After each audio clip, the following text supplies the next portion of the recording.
was not that way. I don't know if I know anybody else that I served with for 10.5 months that was married other than most of the platoon sergeants or the first sergeant. So they have that in the back of their mind. They're thinking about, you can sense that they're maybe leaning a little bit towards trying to stay alive and trying to take less risk.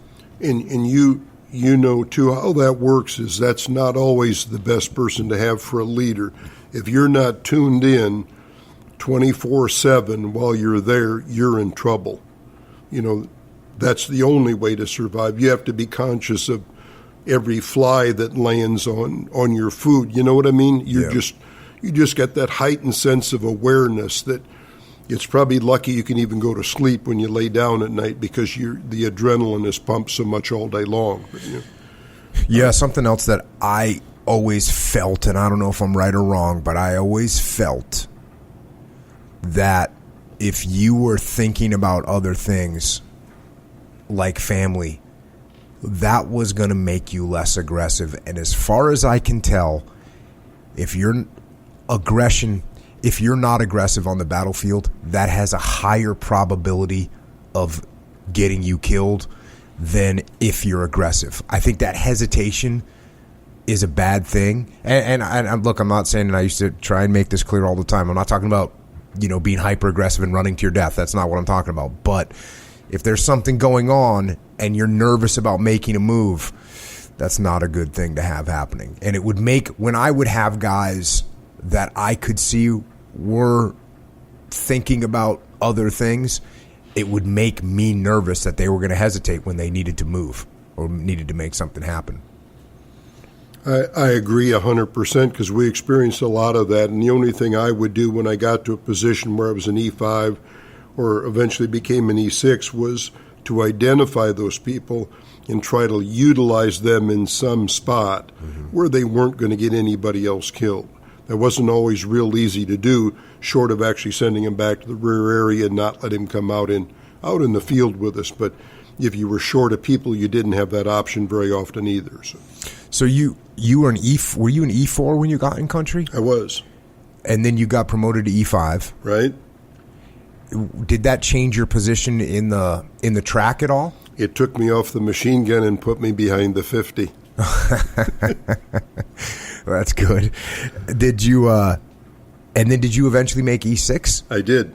And did that change your position again? At some point, did you become like the vehicle commander? I became what was called the field first sergeant, what they called 6 Alpha in the Army. I was on the command track out in the field with the company commander and then 2 other machine gunners on our track.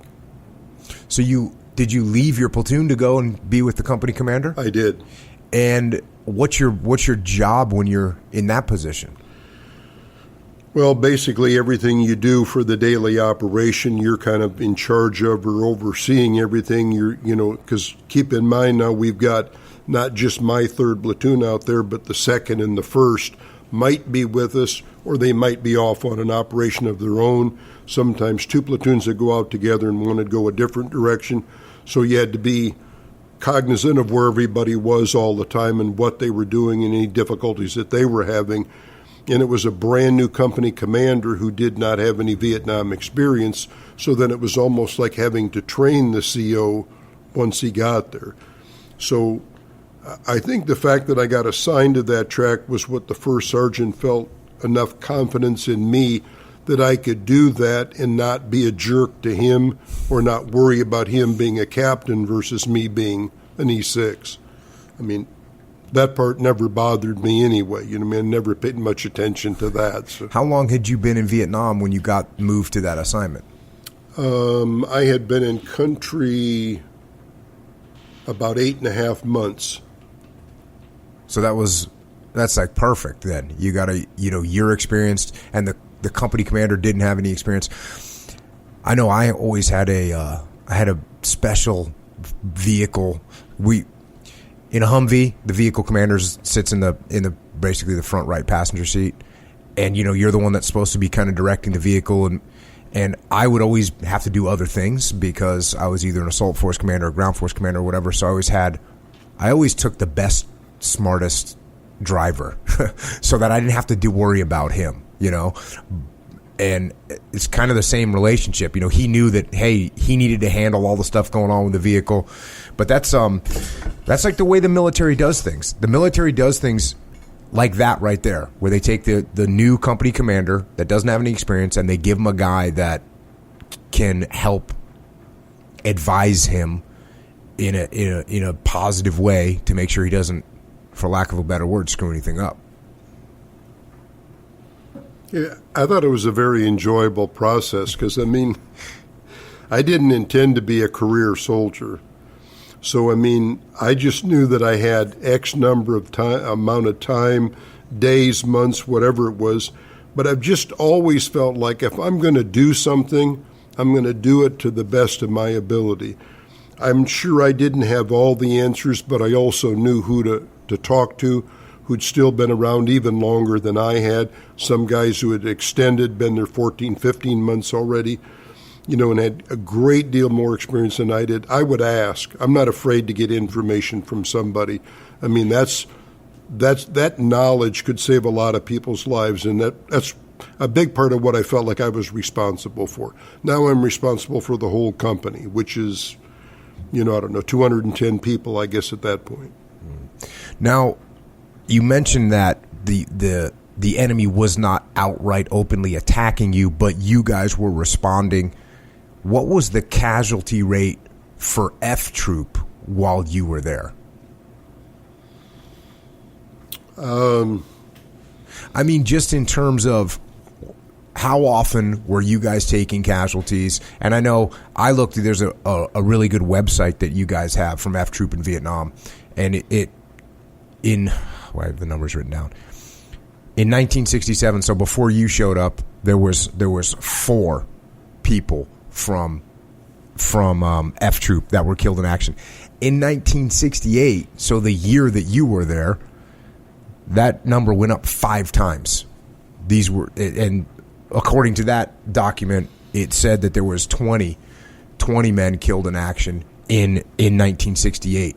So that is some heavy contact. I mean, that's more than 10%. That's more than 10%. That's not counting wounded in action. That's right. All killed in action. So even though you said the enemy wasn't attacking you very often, you guys must have been in some significant enemy contacts to be taking those kind of casualties. Well, and I think most of those that I'm familiar with were all landmines, and they were landmines for people on the vehicles where it blew the M113 to pieces.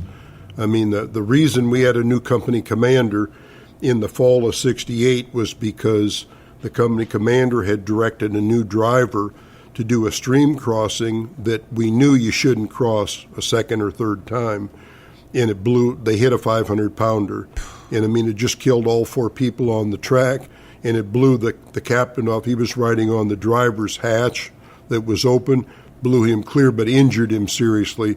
That's why we ended up with a new company commander.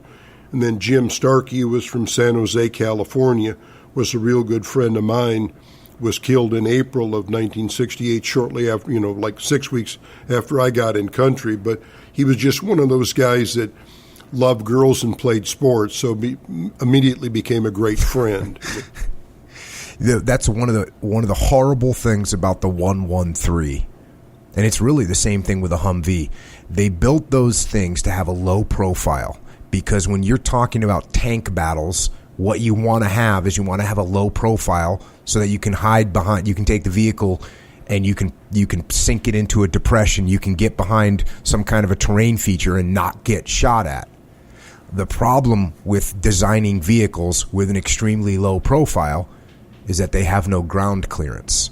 And so when there's a landmine underneath them, it just wrecks those vehicles. And that's why the new vehicles, the mine-resistant vehicles, they're super tall off the ground. They have these big V-shaped holes that literally deflects some of the power of the bombs that the enemy plants. So that's one of the problems with these 113s is there's not much ground clearance on them. And so when they get hit with a mine, it does catastrophic damage often. And so that was what you guys, that was the major threat from the enemy was hitting these these bombs. Yeah, and I would have to guess, I mean, I had never heard that number before that we lost 20 in 1968, but I would have to guess that maybe 2 or 3 of those might have been small arms fire, and the rest were all from their vehicles being blown up. How did that grate on your nerves? The landmine explosions? Yeah. Well, again, you still just do everything to the best of your ability. You have to track that vehicle in front of you. Now, obviously, if you're the lead track, and that changes periodically, but you're in greater jeopardy that you could hit something, because there's no way in the world that you can't go out and do mine detectors and stuff. You're out in the middle of nowhere. You probably get shot off the track trying to run detectors than you would just running through it. And most of ours were not that kind of explosion. They were more bad choices by people who thought this time it's going to be okay. And you just can't do things that way. It's never going to be okay. It's always going to be bad, and if you think that direction, you'll usually be safe 90% of the time. And like I say, when the captain made that decision, my best friend from Waxahachie, Texas, Chris Wendler, was his driver, and Chris would have never crossed that stream as his driver. But he had a replacement because Chris was back home in Texas on a 30-day extension leave. And I mean, I've asked Chris that question over all the years, would you have crossed it? He said, but Captain Davis probably would have listened to me, but he probably wouldn't listen to anybody else because Chris had a great deal of experience driving for him. That's one of the misconceptions about the military, and it's really one of the misconceptions about leadership is the last thing that I want as a leader is to have a bunch of yes men that are just going to do what I tell them to do because I told them to do it. I want people that are going to say, hey, Jock, I don't know if that's the best idea, or hey, that we should do this a different way. And people don't think that that's going to happen in the military. That's what you want. You want that kind of environment inside the military. And the good thing is, that way when I would make a call and guys would execute, I knew it was a good call because no one gave me any pushback. Because believe me, I had a relationship with my guys. If I was telling them to do something stupid, they'd say, hey, boss, we need to go on hold right now and figure this out. There's got to be a better way. So that's the way.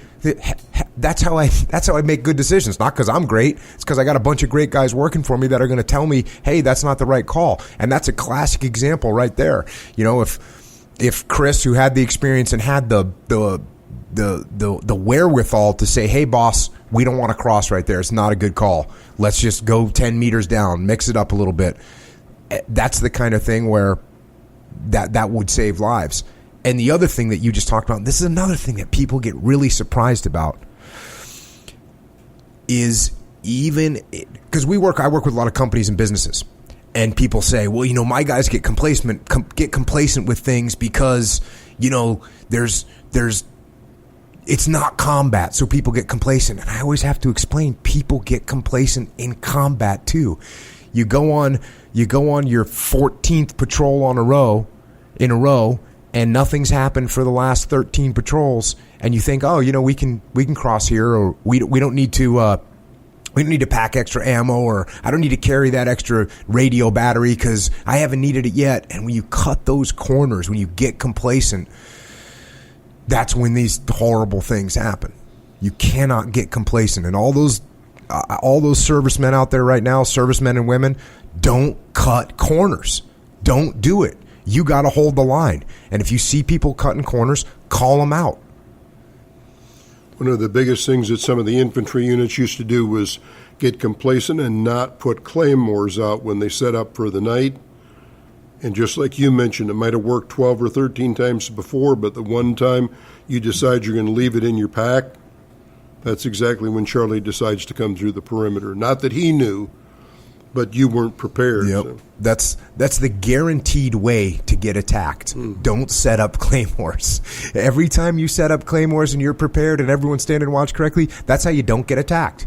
The minute that someone slacks off, yeah, that's what sends you going sideways. Now, you mentioned the draftees that pretty much when you were there, once you guys were in country, once you were doing your job, did you could you even tell the difference between who was a draftee and who wasn't?